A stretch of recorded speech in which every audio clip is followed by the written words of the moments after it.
goals of medicine. And then in oral healthcare practice, the virtues of compassion, trustworthiness, integrity, discernment, and conscientiousness are important to be displayed by the oral healthcare practitioner. The continuous exercise of these virtues leads to a virtuous character, and a virtuous character is one who is firstly motivated to do what is good, possesses vision and discernment, realizes the role of effect in assessing or judging proper conduct, has a high degree of self-understanding and awareness, and possibly most importantly is connected with and understands the mores of his or her community and the importance of community in the moral decision-making process.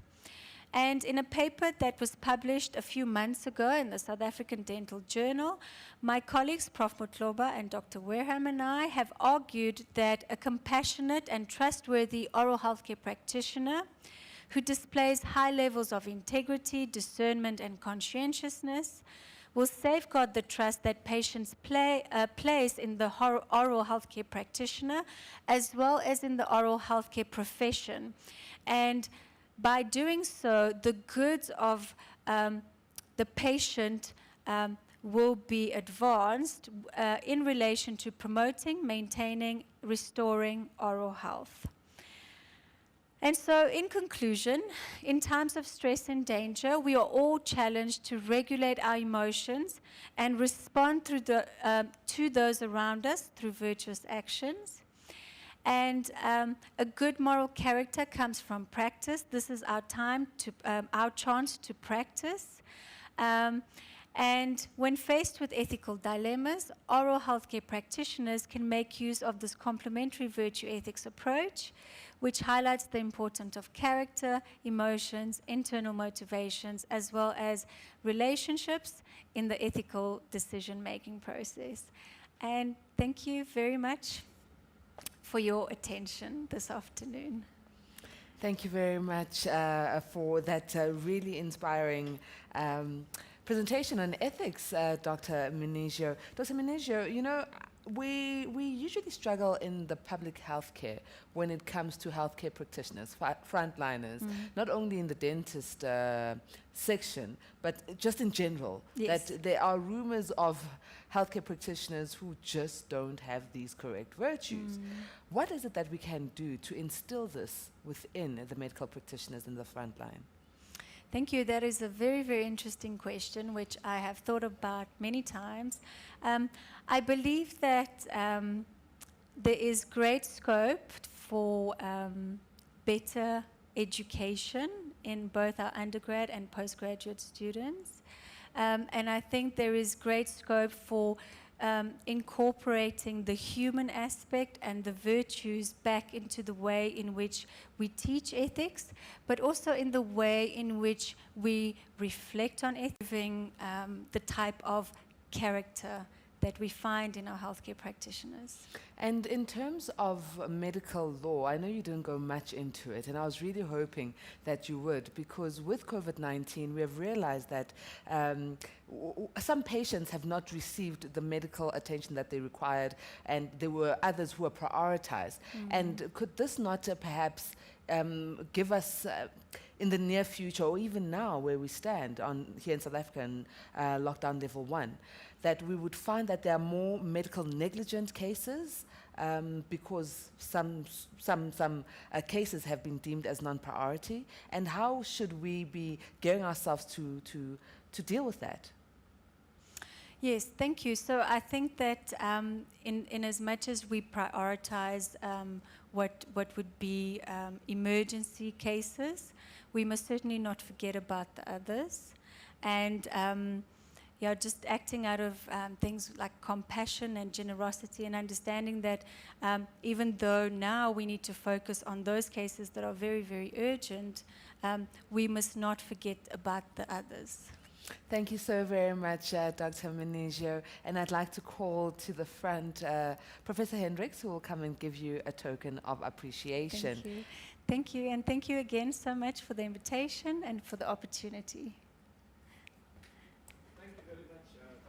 Thank you, for Prof. the virtual ethics. Thank you so And much. surely I think you sparked in us deep thinking about these issues and how Wonderful. we practice and how we teach students. Thank at you so undergrad and much. postgrad level. Thank you so very much. Thank you. Thank you, everyone. Thank you. Thanks.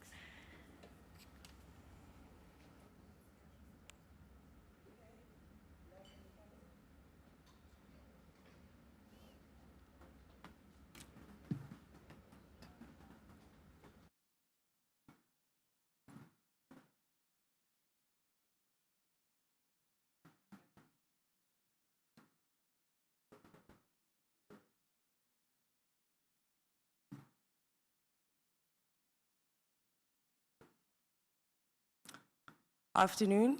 Before we close, I would actually like to call Professor Dean, our CEO, Professor Hendricks, to come up to the podium, please. Professor Dean Hendricks. As he is coming up, I'm actually going to start by thanking Patricia. Ms. Patricia Ntuli, you have been truly amazing. You have been amazing.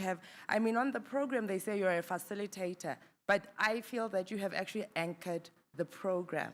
You know, you have let us fly high, and we are very proud to be even associated with somebody like you. And you're quite a motivation, you're very motivational, and I must say you have depth, and you are very diverse. So you've spent like 2 days with a lot of doctors and professors. I was hoping to be one when I left here today, but I think you take the cup. So you are now Professor Ntuli. Can somebody please come up with Professor Ntuli's gift? Thank you very much. Prof. Hendricks, also please come up, maybe come up. Yes. It's very rare that I get to ask my boss to sit down, you know? So, boss, thank you very much for your support, your leadership, your patience. At times, you were a mediator, a psychologist, and I think what we really enjoyed the most was the fact that you were a finance minister. I can tell you that at times, Prof will be sending us POPs, proof of payment. You see, I've paid it. You can have the venue, you know? So thank you very much for everything that you have done. So on behalf of the LOC, we are very proud of you. We are happy. I can't even express how we feel that we have actually achieved this. And it is only through your leadership and guidance. And your acceptance, you've accepted us as ourselves. So thank you for that.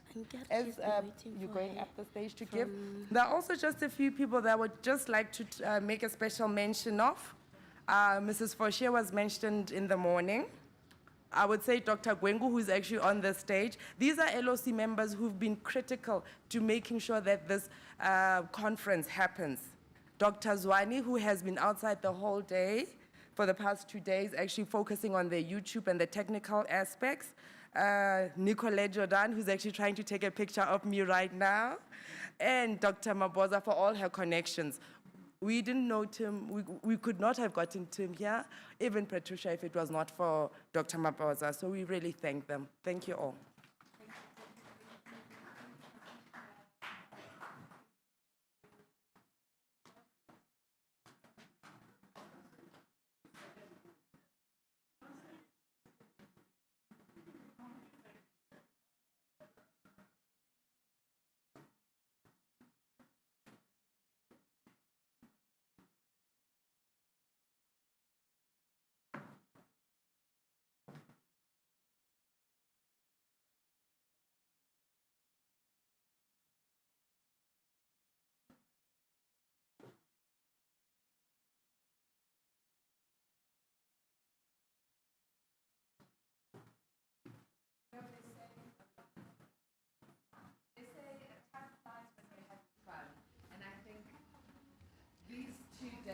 Have flown by so quickly, and I so wish I could just prolong time and make it go on and on and on, because there's been a wealth of knowledge that I've received since we started.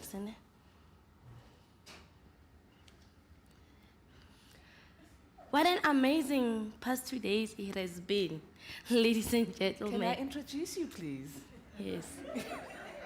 I I was have trying never. to steal your shine. I was trying to steal your shine. In my whole entire life, I have never. Okay.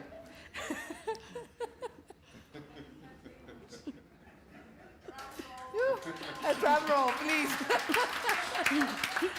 I don't know whether you've got doctors on the stage with me or you've got comedians because I was thrown off altogether. However, let me introduce the last speakers who are going to do vote of thanks and closing statements. It is not the fact that we are closing and saying it is over, but the 5th Annual Congress is culminating.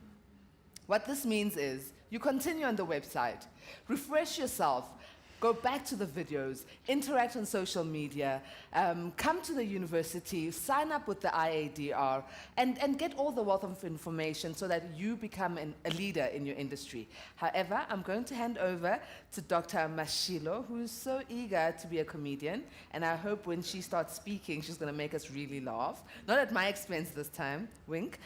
She's the chairperson of the middle management at the School of Oral Health Sciences. And after Dr. Mashilo, we're going to have Dr. Masha, who is the deputy chairperson. And both of them are lecturers and clinicians at the School of Oral Health Sciences at SMU. I finally get the shine. Ladies and gentlemen, good afternoon. To all Congress registrants, IADR members, the SMU local organizing committee, respected SMU leaders, presenters, distinguished speakers, and of course, our Dean, Professor Hendricks. We are all honored to have been tasked with the task to provide the closing comment at the end of a very exciting scientific and educational event of which we are immensely proud. There remains a desperate mission we have undertaken to serve. This Congress would not have been possible without the enthusiastic team, determination of everyone involved during truly a tumultuous time in the awakening of the global health pandemic. We are, therefore, ever more grateful for this successful cooperation. Would first and foremost wish to congratulate the local organizing committee for their vision, endurance, and hard work amidst many obstacles. Your efforts are celebrated and acknowledged by the SMU community, as well as all who registered, our sponsors and participants. Each contribution, ladies and gentlemen, was a fundamental building block required for this successful venture. We express our heartfelt thanks to the panel of distinguished invited speakers, which included revered and respected national leaders and champions of both healthcare and education in South Africa. We thank the international participation for their shared thoughts, as well as the struggle in the dental education, as well as for their insight and collaboration in this pandemic. COVID has been the universal catalyst for the fourth industrial revolution. Dr. Moff yesterday, he posted a challenge, and Prof. Ayo Yusuf today, he cemented on that. We have all accepted this challenge. Through embracing the age of technology, we at SMU remain dedicated in teaching and learning while we embrace the change, all the while remaining resolute in our combined effort to produce competent, well-rounded graduates who can enter the community with a great measure of confidence and pride. Well, Dr. Marsha, apparently I'm married now, according to Patricia. Yes. Well, Patricia, I'm listening. okay. Meet Dr. Marsha.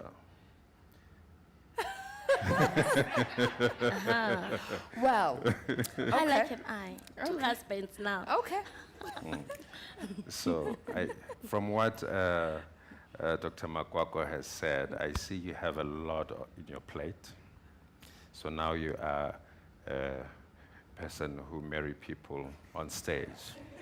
Well, you know what? If people are trying to underhand me and take my job and be more funny than what I try to be, and I'm not a comedian, mind you, I'm a broadcaster, a professor, you know, like the professor who does music. Yeah. So I can do anything. I can marry you, divorce you, Yep. give you a bolt of lightning in a bottle. I see that. Plasma everything away. That is not right. So I'm allowed to. You have been upgraded. You are now jack of Yeah, all that was trades, a- Patricia. that was a boomerang. Appreciate. Well, in any way, continuing from where Dr. Marsha has said, we stand here today to say that this is entirely upon us to spread the wings of knowledge, whilst we embrace the fourth industrial revolution to secure the future of our students, and to continue to remain innovative and open to change these things. We express congratulations to all Congress participants, presenters, and prize winners.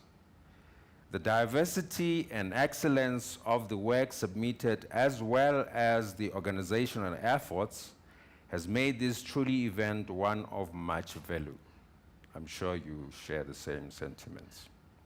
Finally, we thank all involved in the production of this virtual event. And it's actually the first for IADR. None of which we would have proceeded without your expertise and guidance. You know, Patricia? Now, as Nelson Mandela once said, open quote, "It all seems impossible until it is done. Ask the bug, COVID-19." Close quote. Oh, sorry. Mandela would wake up right now. Let me just say it properly. As Mandela, God rest his soul, once said, open quote, "It all seems impossible until it is done." Close quote.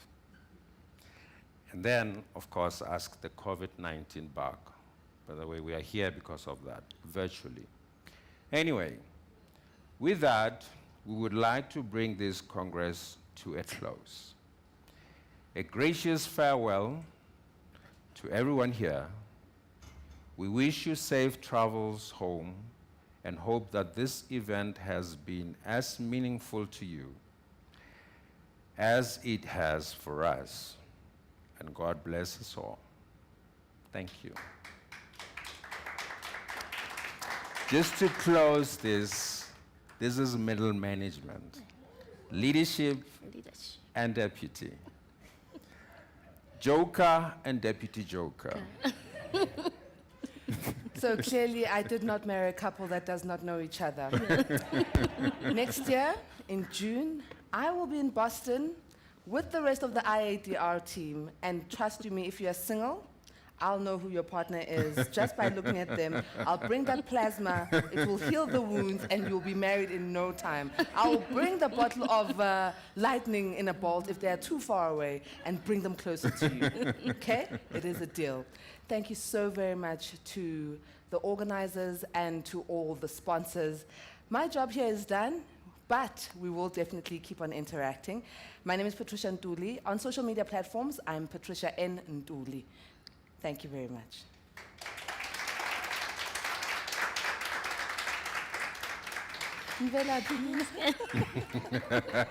Now,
Meet Janet.